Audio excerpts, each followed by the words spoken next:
Coronation Street's Lisa rules out another Theo suspect as 4 remain.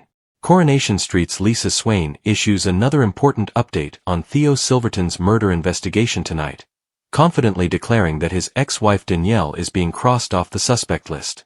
Lisa shares the news with Todd Grimshaw after looking into Ryan Connor's theories that Danielle is keeping secrets about the night of Theo's death.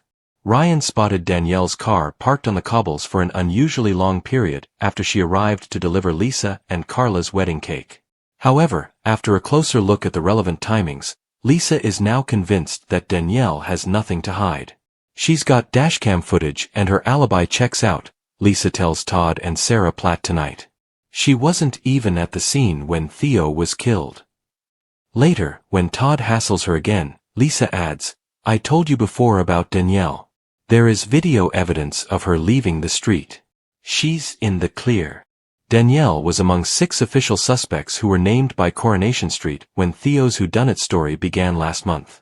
Show bosses pointed to the difficult history she had with her ex-husband. There was also a possible financial motive, because she mistakenly thought she'd benefit from his life insurance policy. Here's where things stand with those 6 suspects now. Christina is fiercely loyal to her partner George Shuttleworth, so is protective towards Todd by extension. She was recently caught out by the police for lying about her alibi on the night of Theo's murder. Summer is currently being held on remand after being charged with Theo's murder. However, flashbacks have shown that she's telling the truth about her movements that night. She did have a terrifying showdown with Theo, but he was still alive when they went their separate ways. Todd had asked Gary to scare off Theo, so Gary took action by smashing up the scaffolder's work van. Gary is also keeping a mysterious secret with Sarah, as seen when they had a furtive phone call last week. Todd was being chased by Theo on the night of the murder, after a failed attempt to flee to Thailand. The show has also revealed that Todd will receive the payout from Theo's life insurance policy, although it's unlikely that this played any part in his actions that night, as we know that he was just trying to get away from his abuser. Following Ryan's amateur detective work, Lisa has checked out Danielle's alibi and is convinced that she was nowhere near the street when Theo was killed.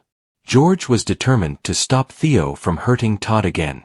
He was one of the first suspects to be interviewed by the police, as bloodstains were found on the clothes he was wearing on the day of Theo's death. George insisted that the bloodstains came from an earlier incident where he and Todd had to overpower Theo at the flat. It's worth also bearing in mind that there could still be a wild card in the mix. Unlikely culprit Brody Michaelis faces suspicion this week, while there are plenty more of Todd's loyal supporters who could have crossed the line while trying to protect him.